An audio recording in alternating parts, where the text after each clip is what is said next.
पंडित धीरेंद्र शास्त्री एक यात्रा निकाल रहे हैं।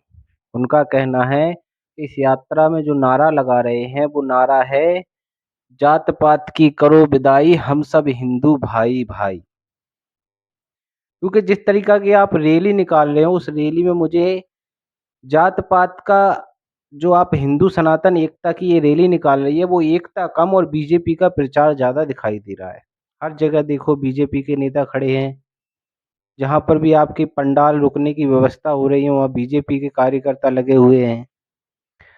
तो आप ये हिंदू एकता की रैली निकाल रहे हैं या सनातन की रैली निकाल रहे हैं या फिर बीजेपी की रैली निकाल रहे हैं, इसमें पहले डिसाइड कर लीजिए कि आखिर मैं कब क्या कर रहा हूँ, कि हिंदुओं को इकट्ठा कर रहा हूँ, कि जात पात को हटा रहा हूँ, कि मैं आखिर किसके लिए कार्य कर रहा हूँ ये। क्योंकि अगर आप जात पात की विदाई करना चाहते हो तो इसके लिए बाबा साहब भीमराव अंबेडकर ने कई साल पहले संघर्ष किया है और आप लोगों को समझाया है, बुद्धि से ज्ञान से हर तरीके से समझाया है कि भाई देखो, अगर हम जात पात में बटेंगे तो हमारा भारत देश जो है गुलाम रह जाएगा, तरक्की नहीं कर पाएगा। तब भी आपके समझ में नहीं आई तो अब अपना ये आप ढोंग धतूरा रच रहे हो कि हम सनातन एकता की रैली निकाल रहे हैं। एक 26 साल का 27 साल का लौंडा बाबा बन के घूम रहा है और कह रहा है मैं सनातनियों को एक कर रहा हूँ। मैं उस पंडित धीरेंद्र शास्त्री को बता दूं कि बाबा साहब डॉक्टर इतने महान पुरुष थे, इतने महान व्यक्ति थे। तुम्हारे जैसे व्यक्ति तो उनकी चरणों की धूल के बराबर भी नहीं है। जो रे- जो आप सनातन की रैली निकाल रहे हो, कह रहे हो कि हम जात पात को हटा रहे हैं, हम एक कर रहे हैं, लोगों को एकता का प्रचार कर रहे हैं, तो आप कोई एकता का प्रचार नहीं कर रहे हैं, सिर्फ आप अपने लिए काम कर रहे हैं क्योंकि आप डर रहे हो। क्योंकि अब लोग जागरूक हो गए हैं और लोगों को समझ आ गया है कि आखिर जात पात का एक भ्रम है और कुछ नहीं है जो आप जैसे ब्राह्मणों लोगों ने फैला रखा है। और अब आपको डर लग रहा है कि ऐसा ना हो कि हमारी असलियत मालूम पड़ जाए और हमारी पोल पट्टी खुल जाए, इसलिए हमें किसी न किसी तरीके के ढोंग रचने दो। और जो आप ये पद यात्रा निकाल रहे हो और कह रहे हो कि हमें गांव-गांव, गली-गली जाकर के हम हिंदुओं को इकट्ठा करेंगे, जात-पात को हटाएँगे, तो पहले आपने क्या अपनी जात-पात हटाई? पहले आप हटाइए अपनी जात-पात।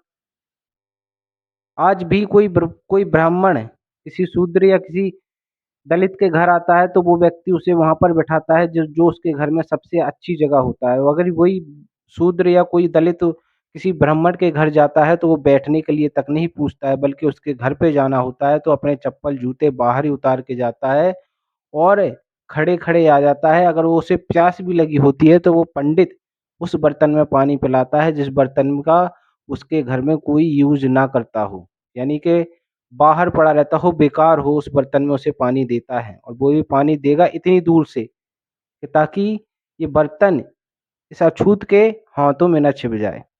आज भी और कहते हो कि हम जात-पात को हटा रहे हैं। आपके शंकराचार्य गुरु कहते हैं कि अगर पंडित धीरेंद्र शास्त्री दलित के घर में खाना खा सकता है तो आप किसी दलित लड़की से शादी कर ले, वो तुम्हें पूरी जिंदगी खाना बना बना करके देगी। क्या आप ऐसी एकता करते हो? बाबा साहब भीमराव अंबेडकर ने संविधान लिखा है। संविधान में लिखा है कि सभी जाति एक समान हैं और तुम मानने के लिए तैयार नहीं हो। तुम कहते हो कि हम रैली निकाल रहे हैं, जात पात को हटा रहे हैं। हमारे बुंदेलखंड में दमोह जिला के एक कुशवाहा समाज के लड़के से ब्राह्मण समाज के एक आदमी व्यक्ति के चरणों का धुला हुआ पानी पिलवाया है और आप कहते हो कि हम जात पात को हटा रहे हैं। उसे दबाया धमकाया गया है कि अगर तूने हमारे खिलाफ बोला तो हम तुझे जान से मार देंगे, तेरे परिवार को मिटा देंगे। इसीलिए वो हकीकत नहीं बता पाया और ये घटना जानकर आप कह रहे हो कि हम हिंदू एकता कर रहे हैं, रैलियां निकाल रहे हैं। दरअसल ये ढोंग धतूरा जो है वो बंद कीजिए, क्योंकि हर व्यक्ति के अंदर इतना दिमाग है कि आप क्या कर रहे हैं और किस लिए कर रहे हैं। आप जैसे कई ढोंगी पंडित जेल में पड़े हुए हैं। किसी टाइम पे उन्हें भी भगवान माना जाता था, जैसे आपको कुछ अंधविश्वासी भगवान मान रहे हैं। लोग इतने अंधे हो गए हैं कि पंडित धीरेंद्र शास्त्री को कहते हैं, ये भैया ये तो वो व्यक्ति है जो दुनिया में अभी तक पैदा ही नहीं हुआ था। जात-पात हटाने की बात करते हैं। अगर संविधान एक बार ढंग से पढ़ लोगे तो तुम्हें समझ में आ जाएगा कि जात-पात कैसे हटेगी। रैलियाँ निकालने से जात-पात नहीं हटेगी।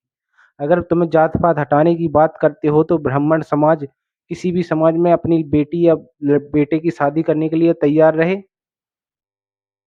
आज भी गाँव में जब कोई ब्राह्मण समाज का व्यक्ति शादी करता है और किसी अन्य समाज के व्यक्तियों को बुलाता है, तो उसके लिए खाना भी ज़मीन पे बिठा के खिलाता है, अपने घर में नहीं खिलाता है। जिस दिन ये भेदभाव खत्म हो जाएगा, उसी दिन जात-पात भी खत्म हो जाएगी। क्योंकि जात-पात को बनाने वाला भी ब्राह्मण है और इस यात्रा को निकालने वाला भी ब्राह्मण है। इसीलिए इस ढोंग को खत्म कीजिए और ये सब जो ढोंग कर रहे हैं आप, ये दरअसल ये कोई जात-पात को हटाने का नहीं है, दरअसल बीजेपी का सपोर्ट करने के लिए है कि आप सिर्फ़ बीजेपी का सपोर्ट कर रहे हैं और कुछ नहीं।